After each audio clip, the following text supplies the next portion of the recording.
a todos los que, buenas tardes a todos los que nos están viendo, a todos los que están conectados en este momento. Hoy vamos a abordar un tema muy importante que es el abuso sexual. Para ello me presento, soy Paulina Bordones. También va a compartir con nosotros Claudia Guerra, quien es estudiante de licenciatura en Derecho, y Judith Bordones, quien es psicóloga de profesión. Ya vamos a comenzar mostrando una definición de lo que es abuso sexual. Entonces, vamos a abordar el tema del abuso sexual en niños, niñas y adolescentes. El abuso sexual, como una de las definiciones que podemos encontrar, dice que es un fenómeno complejo y multicausal que se basa en el abuso de poder, donde un adulto o adulta involucra a una niña, niño o adolescente en una o más interacciones de carácter sexual con o sin contacto físico que no corresponden a su edad. Además, también encontramos la definición de UNICEF, la cual dice que el abuso sexual ocurre cuando un niño es utilizado para la estimulación sexual de su agresor, un adulto conocido o desconocido, un pariente u otro niño, niña o adolescente. O la gratificación de un observador. Implica toda interacción sexual en la que el consentimiento no existe o no puede ser dado, independientemente de si el niño entiende la naturaleza sexual de la actividad e incluso cuando no muestre signos de rechazo. El contacto sexual entre un adolescente y un niño o una niña más pequeños también puede ser abusivo si hay una significativa disparidad en la edad, el desarrollo, el tamaño o si existe un aprovechamiento intencionado de estas diferencias. Podemos calificar ciertos actos que califican como interacción abusiva, ¿ya? Y estos pueden ocurrir con o sin contacto sexual.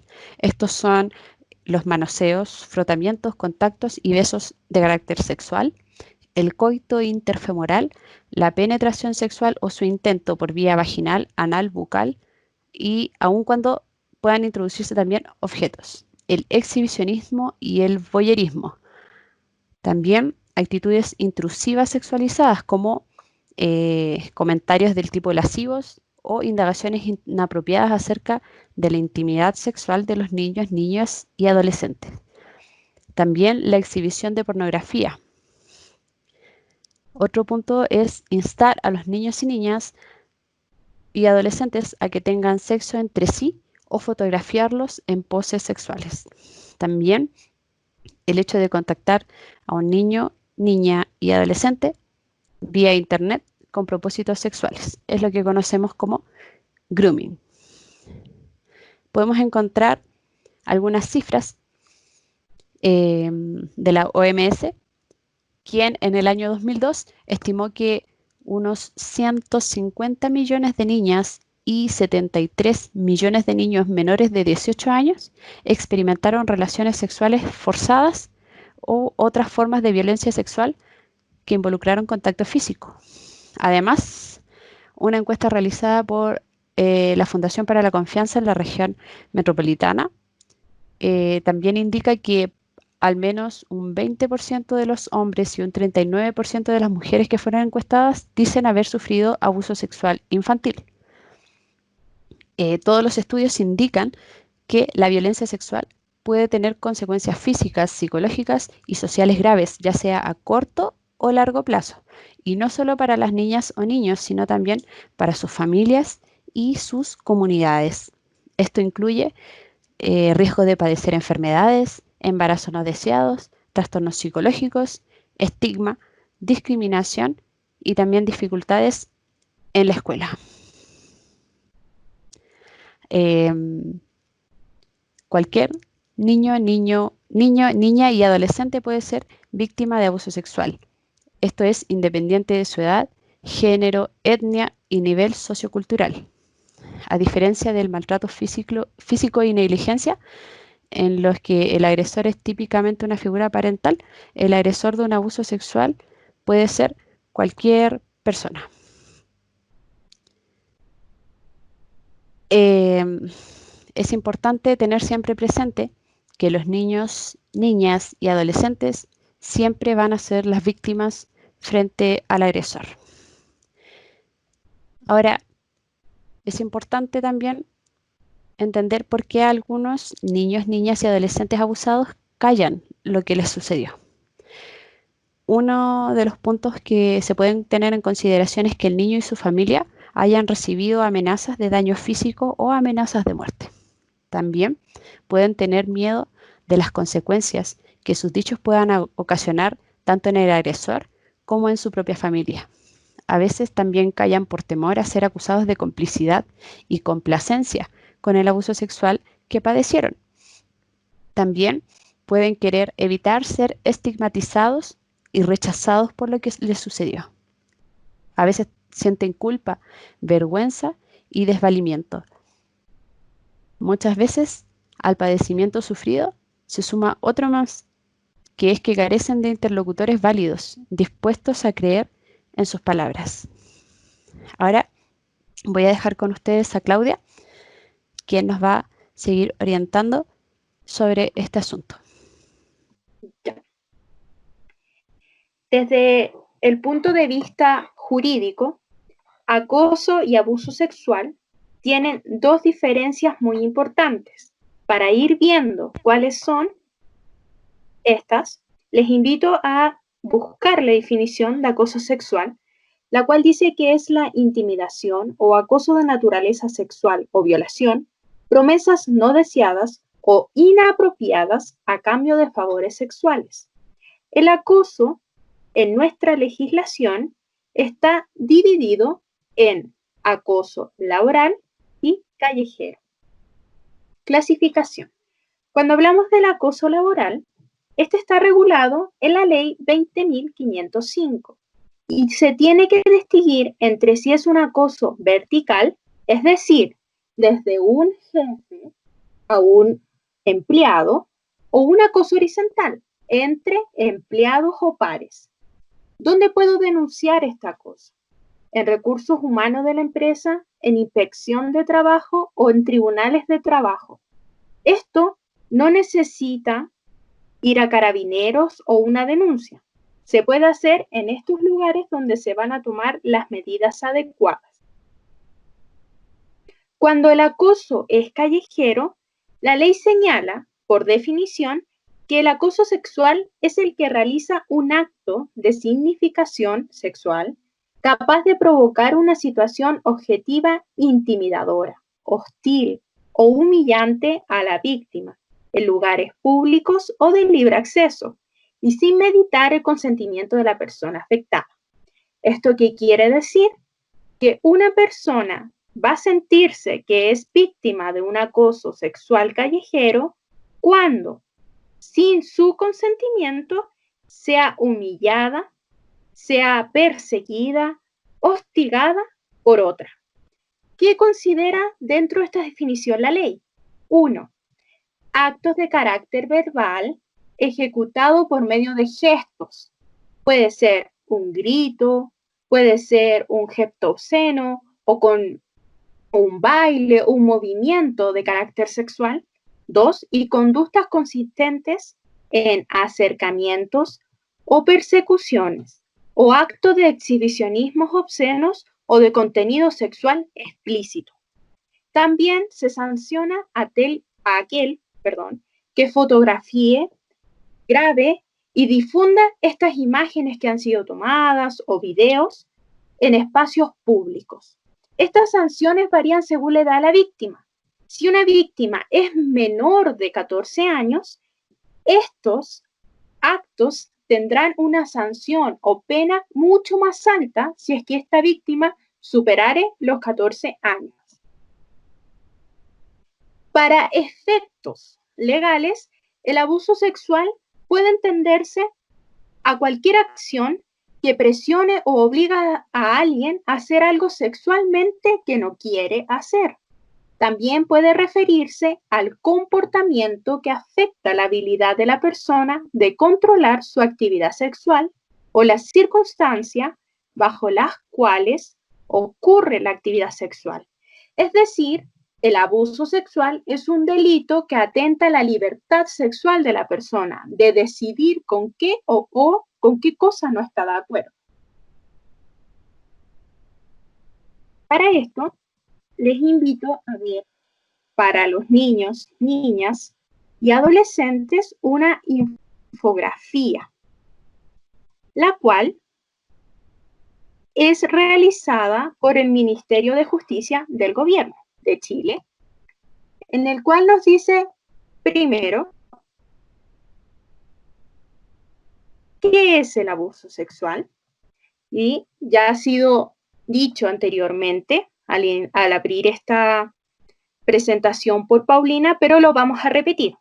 El abuso sexual infantil es el contacto o interacción entre un niño, niña y un adulto, el que es utilizado o utilizada para la satisfacción sexual del adulto. Pueden ser actos cometidos con niños o niñas del mismo sexo o diferentes sexos del agresor. Es un delito que es castigado por la ley porque viola los derechos fundamentales del ser humano, en especial cuando son niños y niñas. Como personas tenemos derechos garantizados por nuestra Constitución, como la libertad, la dignidad, la salud física y psíquica de cada persona. Y cuando se comete un abuso sexual, estos son agredidos, es decir, estos son pasados a llevar. Por lo cual, hay una sanción. Hay tipos de abuso. Está el primero, abuso sexual propio. Es una acción que tiene un sentido sexual, pero no es una relación sexual y la realiza un hombre o mujer hacia un niño y una niña. Generalmente consiste en tocaciones del agresor o hace que el menor, niño o niña, se esté tocando a sí mismo. También está el abuso sexual impropio. Es la exposición a niños y niñas de hechos de connotación sexual, tales como obligarlos a ver exhibición de genitales, realización de un acto sexual, masturbación, sexualización verbal, exposición a la pornografía. Tenemos también como tipo de abuso sexual la violación, que consiste en la introducción del órgano sexual masculino en la boca, ano o vagina de una niña o menor de 14 años. También es violación si la víctima es mayor de 14 años y el agresor hace uso de la fuerza, intimidación, aprovechándose de que se encuentra privada de sentido o es incapaz de exponer resistencia. Asimismo, será violación si la introducción se realiza de una persona con trastorno o enajenación mental. Esto lo podemos encontrar en los artículos 363 y siguientes del Código Penal, los cuales hablan de estrupos y delitos sexuales. Bueno, como he mencionado, ¿qué es el estrupo? Lo vamos a leer. Es la introducción del órgano sexual masculino en la boca, ano o vagina de una persona mayor de 14 años, pero menor de 18. Cuando la víctima tiene una discapacidad mental, aunque sea transitoria, y aun cuando esta discapacidad no sea constitutiva de enajenación o trastorno mental. También existe estrupo si dicha acción se realiza aprovechándose de una relación de dependencia que la víctima tiene con el agresor, sea este de carácter laboral, educacional o de cuidado, o bien si la engaña abusando de la inexperiencia o su ignorancia sexual de la víctima. ¿Qué quiero decir con esto? La violación es considerada tanto para niños y niñas menores de 14 años como mayores de 14 años. Pero hay una diferencia. Los mayores de 14 años hasta los 18 años se entiende que ellos tienen un poco más de capacidad mental, pero aún así no son considerados totalmente capaces por nuestra Constitución. Entonces, ¿Puede un adulto aprovecharse de esta ignorancia y de esta incapacidad momentánea? Sí. ¿Por qué digo momentánea? Porque a medida que este menor crezca, va a ir adquiriendo capacidad total, es decir, cumplida los 18 años de edad, si es que esta persona no tuviese una condición mental diferente a lo que es normalmente conocido legalmente. Me refiero a una persona que tiene incapacidades mentales graves. Podemos encontrar en esta infografía algunos indicadores físicos que nos dicen cómo se siente una persona que es sexualmente abusada. También podemos encontrar los indicadores emocionales y psicológicos, los cuales no voy a andar en ellos porque van a ser tratados a continuación. Pero debo recalcar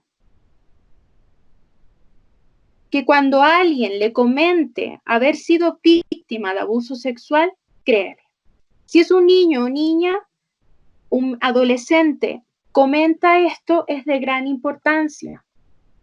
Nosotros, como parte de la justicia, creemos en la palabra de las personas, porque son temas complicados. Todos somos responsables, todos podemos ayudar. ¿Dónde podemos denunciar? Legalmente hay muchos lugares. Si usted sospecha o es víctima de, puede hacerlo a los siguientes fonos.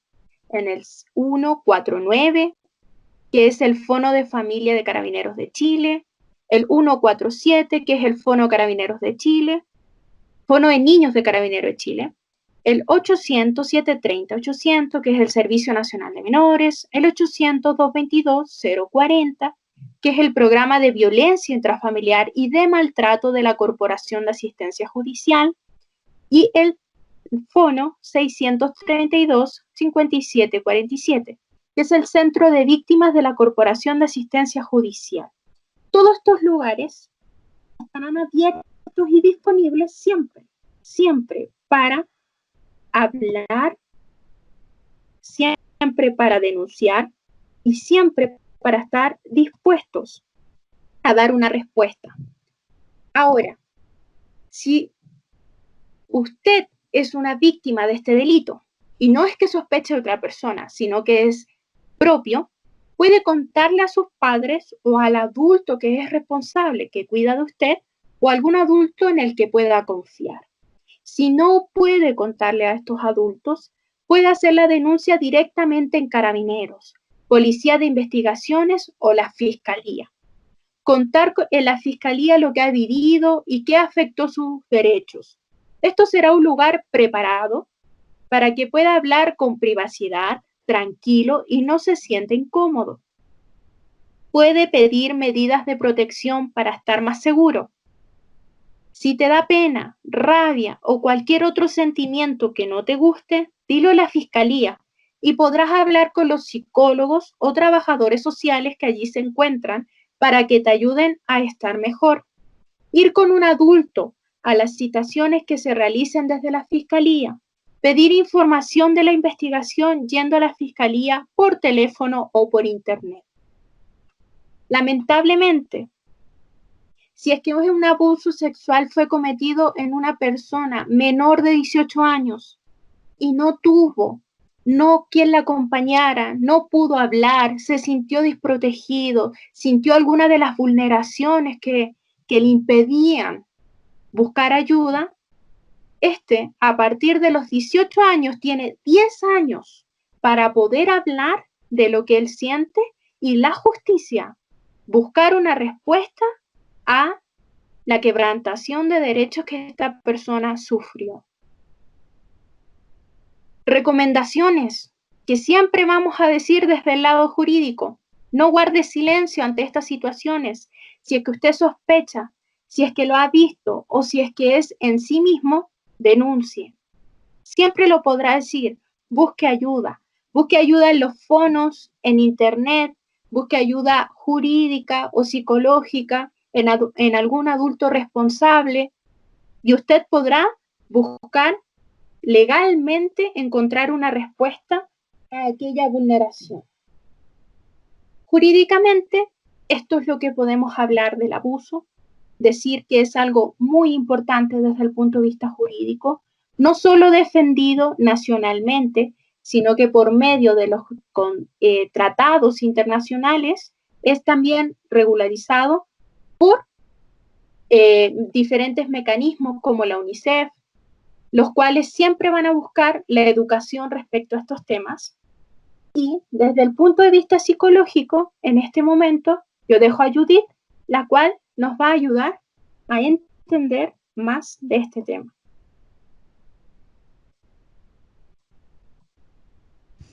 Ya, para continuar con el tema, vamos a hablar sobre la prevención del abuso sexual, pero la vamos a abordar desde otra perspectiva, como mencionaba anteriormente Claudia. Entonces, para comenzar, vamos a ver una definición de lo que es el abuso sexual. Esta definición la entrega la psicóloga Vinca Jackson en su libro Aguas frescas en los espejos. Y ahí dice que toda conducta de naturaleza sexual, ya sea en los hechos o en los dichos, a la que se expone o somete a un menor de edad que no está en condiciones de elegir, discernir o protegerse, constituye abuso sexual infantil. Y estas formas de abuso sexual se pueden dar por medio de tocaciones, frotaciones, besos, exposición a pornografía, masturbación, penetración vaginal, anal, con objetos, con los dedos o violación. Actividades sexuales donde se involucra a terceros, como la explotación sexual del niño. Estas son algunas de las formas en que se puede dar el abuso sexual. Puede ser una sola de estas formas de manera aislada, o puede darse también la combinación de varias de estas formas. Entonces, como un resumen de las definiciones que se han ido entregando sobre abuso sexual, podemos decir que esto ocurre cuando hay una relación de desigualdad o asimetría de poder, ya sea por madurez de la víctima, por la edad de la víctima o por el rango que hay entre víctima y victimario.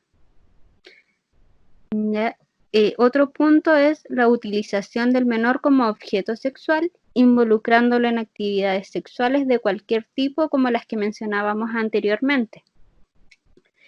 También podemos ver que en el abuso sexual se observan maniobras coercitivas. Esto quiere decir que puede haber seducción, manipulación y amenazas hacia la víctima. Bueno, dentro del abuso sexual podemos encontrar distintas categorías según dónde ocurra este tipo de abuso. Tenemos primeramente el abuso sexual intrafamiliar, que es cuando la agresión sexual es cometida por un miembro de la familia. Ya también se le conoce como abuso sexual incestuoso. Otra categoría de abuso sexual es extrafamiliar por un conocido. Esto quiere decir que el agresor es un adulto que pertenece al círculo social de la víctima, o sea, es conocido por la familia. Entonces, esta relación se da porque hay una cercanía física, una cercanía social, o bien porque hay un ejercicio del rol de poder. La tercera categoría que podemos ver es el abuso sexual extrafamiliar, pero esta vez por un desconocido. ¿Ya? Esto ocurre cuando la agresión sexual la ejerce una persona que no es conocida por la víctima, o sea, no tiene ningún vínculo, ninguna cercanía, ellos nunca se han visto. Entonces, este tipo de abuso sexual se ejerce por la fuerza y el terror. Ahora vamos a hablar un poco de los factores de riesgo. Como mencionaba en un principio, el tema aquí es la prevención. Y para poder prevenir es súper importante poder conocer cuáles son los factores de riesgo de un abuso sexual para poder evitarlos o bien reconocerlos y poder modificarlos, ¿ya? Vamos a comenzar por los factores de tipo social. Entre ellos encontramos el no considerar al niño como sujeto de derecho. Esto quiere decir que ponemos a nuestros niños, niñas, adolescentes en una posición vulnerable y dependiente de los adultos. Acá es súper importante trabajar con ellos el tema de la independencia, ya que ellos puedan también saber decir que no cuando algo les incomoda. No obligar a los niños, por ejemplo, a saludar de besos o de abrazo a una persona si el niño no quiere. Otro factor social es el abuso de poder y validación de la violencia en las relaciones próximas. Ya esto, abuso de poder o violencia en las relaciones cercanas al niño. Eso quiere decir. Luego tenemos también la tolerancia ante formas de agresión, que estas pueden ser agresiones físicas, psicológicas o sexuales. O sea, es un factor de riesgo que en la familia ya hayan ocurrido otras formas de agresión. También está el desconocimiento de las consecuencias de esas vivencias, o sea, de esas formas de agresión sobre el desarrollo de los sujetos. Muchas veces esto se normaliza y entonces no se toma en cuenta que todos estos tipos de agresiones tienen consecuencias sobre los niños, ya sea que la padezcan directamente o que la observen en algún familiar, que puede ser la mamá, un hermano, un primo, un tío, etc. Otro factor de riesgo es el consumo excesivo de alcohol y drogas, porque esto inhibe la capacidad de atención, entre otras. Entonces, si nosotros estamos a cargo de un niño y estamos drogados o estamos con mucho nivel de alcohol en nuestra sangre, no vamos a tener las capacidades necesarias para poder defenderlo en caso de que el niño esté frente a algún riesgo. Por otra parte, tenemos los factores familiares. ¿Ya? Bueno, son sobre todo familias cuya estructura sostiene relaciones de poder desiguales. Esto quiere decir que el poder o la autoridad en esta familia está solamente en una persona que tiende a ser el padre, ¿ya? Y como es una sola persona que tiene la autoridad, los demás miembros de la familia no tienen mucho derecho a expresarse, a expresar lo que sienten, sus ideas, etc. Entonces esto genera un factor de riesgo porque no hay comunicación. Y eso se relaciona después con el tercer punto. El segundo es la violencia de género o violencia intrafamiliar. Y el tercero, la distancia emocional, que como mencionaba va relacionado con el primer punto, ya que no se responde a las necesidades afectivas del niño y por lo tanto se impide que él pueda comunicar cuando tiene alguna necesidad o cuando algo le está pasando. Luego tenemos los factores personales de la víctima. ¿Ya? Es un factor de riesgo si la víctima padece alguna discapacidad física o psíquica. ¿Por qué? Porque no va a tener las mismas facultades de una persona, por decir, normal, entre comillas, para poder defenderse de lo que le pueda llegar a ocurrir. Otro factor de riesgo son las carencias afectivas. ¿Ya? Esto involucra la falta de confianza y seguridad hacia sus cuidadores, que suelen ser los padres. Ya, porque como mencionaba anteriormente, si en la familia no se les da el espacio para que los niños puedan comunicar lo que les pasa, ellos se van a encerrar y les va a ser mucho más difícil poder hablar si es que alguien, si es que se sienten amenazados por parte de alguna persona. Ya también el tercer punto es la falta de información sobre situaciones de riesgo y sexualidad. Acá es súper importante poder hablar con los niños, con las niñas, con los adolescentes, de cuáles son los factores de riesgo de abuso sexual, ¿ya? poder decirle a los niños de forma simple, que ellos puedan entender, hablarle de sus partes del cuerpo que son íntimas, que nadie puede tocarlas, que si alguien les toca, tienen que contarlo, explicarles que hay secretos que son buenos, secretos que son malos, los buenos son los que generan alegría y los secretos malos son los que generan miedo, etcétera, ¿ya? Y luego tenemos los factores de riesgo personales, pero de parte del agresor, que ahí encontramos algunos factores que son la exposición a la violencia durante la infancia, que hay distorsiones cognitivas, o sea, hay maneras erróneas de interpretar la realidad o la información que adquiere, hay poca o nada de empatía, pueden haber también trastornos de la personalidad que no necesariamente se relacionan con estos victimarios de abuso sexual. Ya eso es algo que hay que hacer notar también. No todos los abusadores sexuales tienen trastorno de personalidad y no todas las personas con trastorno de personalidad son abusadores. Y bueno, el otro factor es el consumo de pornografía infantil. En cuanto a los signos de abuso, estos signos de abuso los vamos a ver después que un niño o una niña o un adolescente hayan sufrido de abuso sexual.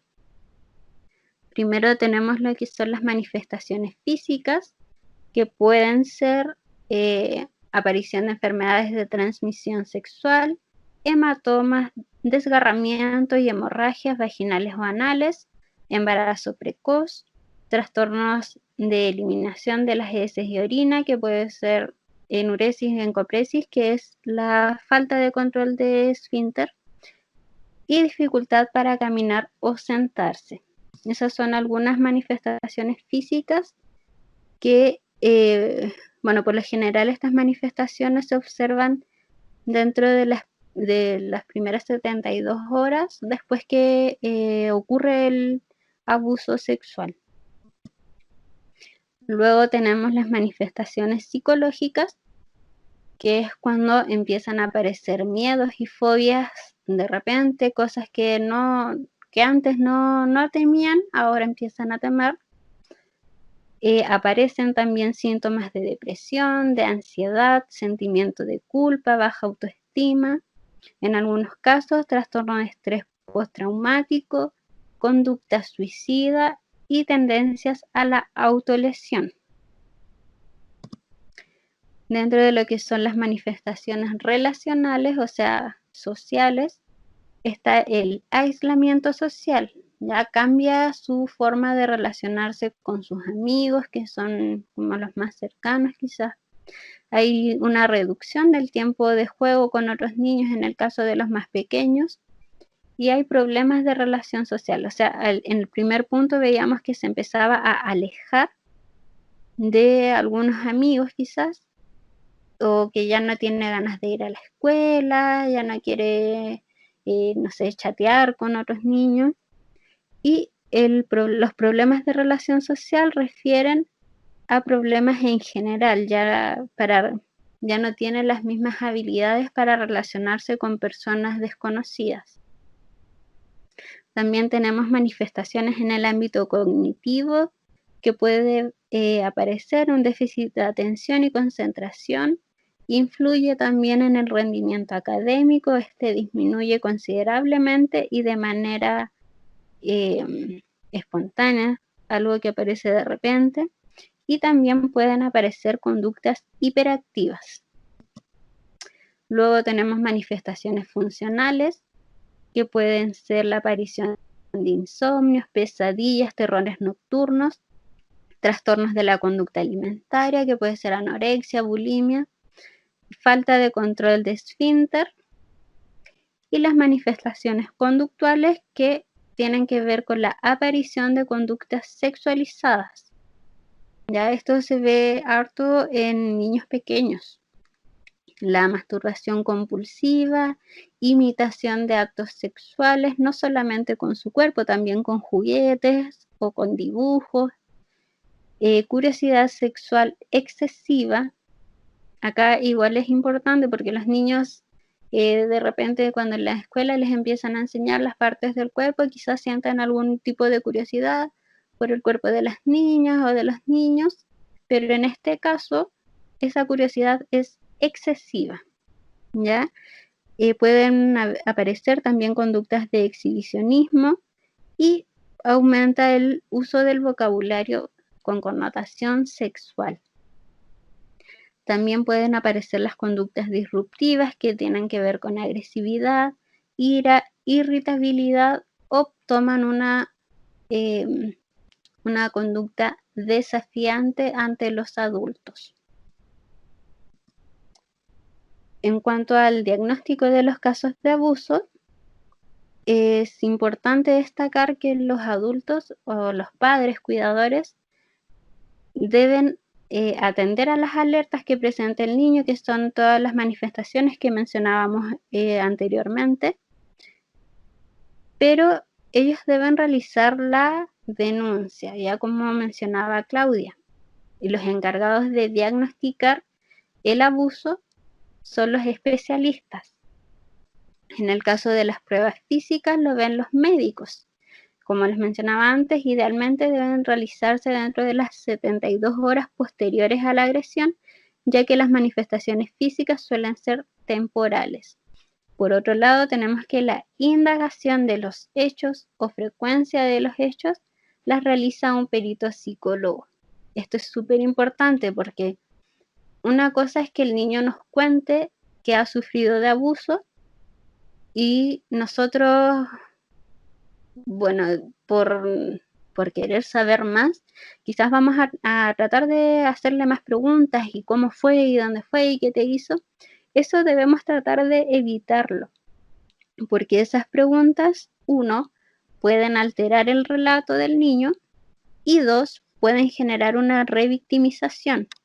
Por eso es súper importante que esta indagación la haga un especialista, alguien que se maneje, porque se utilizan un tipo de preguntas que son especializadas para esto, que son las preguntas no inductivas. Luego encontramos el tratamiento, que en cuanto al tratamiento físico que lo realizan los médicos, tiene que ver con tratar los hematomas, cortes, heridas que se puedan haber producido, en las enfermedades de transmisión sexual, tratamiento con fármacos, etc. En cuanto al tratamiento psicológico, se recomienda la terapia, ¿ya? Es súper importante esto, porque, bueno, parte de superar, por así decirlo, el abuso es hacer la denuncia, pero no es suficiente con eso. Entonces, es necesario realizar una terapia reparatoria, porque de esta manera se va a buscar paliar un poco las consecuencias mentales y traumáticas del abuso ocurrido. Ya en cuanto a la duración de la terapia, la efectividad varía. Es súper importante que si nosotros como padres o nosotros como amigos nos enteramos que nuestro hijo o nuestra amiga ha sufrido abuso, entregarles el apoyo, porque ellos la van a necesitar bastante. Es un proceso muy difícil, incluso el decidirse a denunciar es un proceso complicado. Entonces, súper importante entregar el apoyo durante todo el proceso, desde el momento que la persona devela el abuso hasta que termina el tratamiento o incluso después. Y bueno, ante todo, fomentar siempre la prevención. Por eso destacaba cuáles son los factores de riesgo para poder evitarlos y si hemos observado alguno de esos factores en nuestra familia, poder modificarlos. Ahora los dejo con Paulina.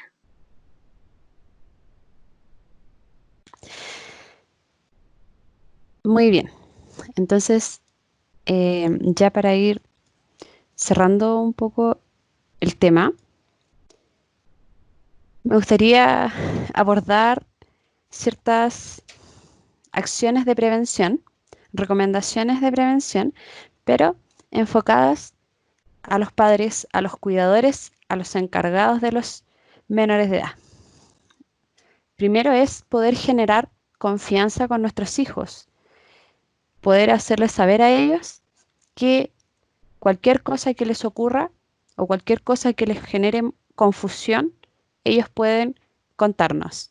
También enseñar a nuestros hijos los nombres correctos de las partes privadas de su cuerpo. En el caso de los más pequeños, usar los términos correctos, pene, vagina, y además enseñarles lo que es contacto apropiado e inapropiado, es decir, tus partes íntimas, nadie te las toca, nadie puede verlas, y el contacto apropiado podría ser un abrazo, algo que les genere comodidad. También debemos supervisar a nuestros hijos en cuanto al uso de la tecnología. Esto incluye sus teléfonos celulares, sus redes sociales o los sitios que visitan por internet y los mensajes de texto. Revise su lista de contactos con frecuencia, conózcalas y pregúnteles acerca de cualquier persona que a usted que usted no conozca.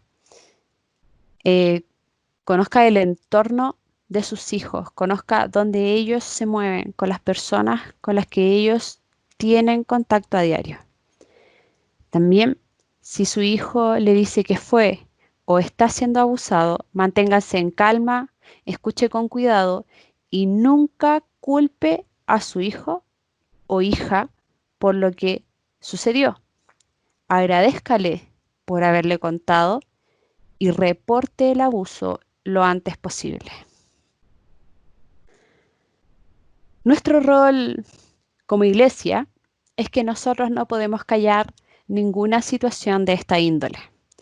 La vida de todo niño, toda niña debe ser resguardada y protegida por sobre cualquier cosa.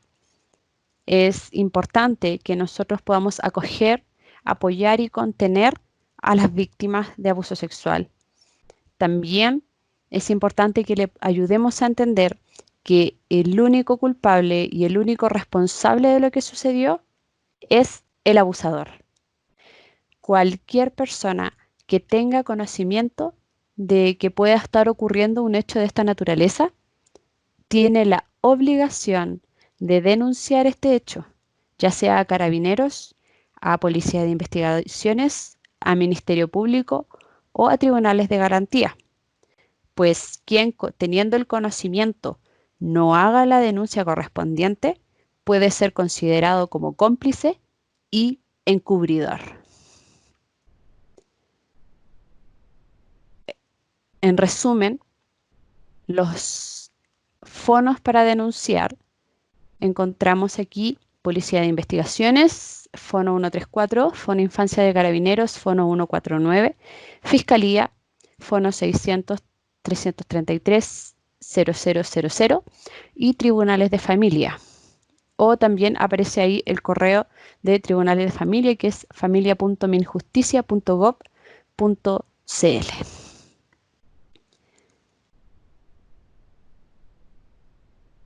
Jesús dijo: dejen que los niños vengan a mí y no se lo impidan, porque el reino de los cielos es de quienes son como ellos. Jesús nos enseña que debemos amar a los niños, que son importantes para Él, y por lo tanto nosotros debemos cuidar de ellos como un importante tesoro. Les agradezco por haber estado con nosotros en este momento, por habernos escuchado. Espero de todo corazón que esta sea una información útil para ustedes y que puedan compartirla para poder orientar a más personas, para poder ayudar a las personas que necesiten tener mayor conocimiento sobre esto. Y recuerde, si usted está siendo víctima o ha sido víctima, necesitamos denunciar, pero en nosotros siempre va a poder encontrar un apoyo. Les agradezco y muchas gracias por estar aquí.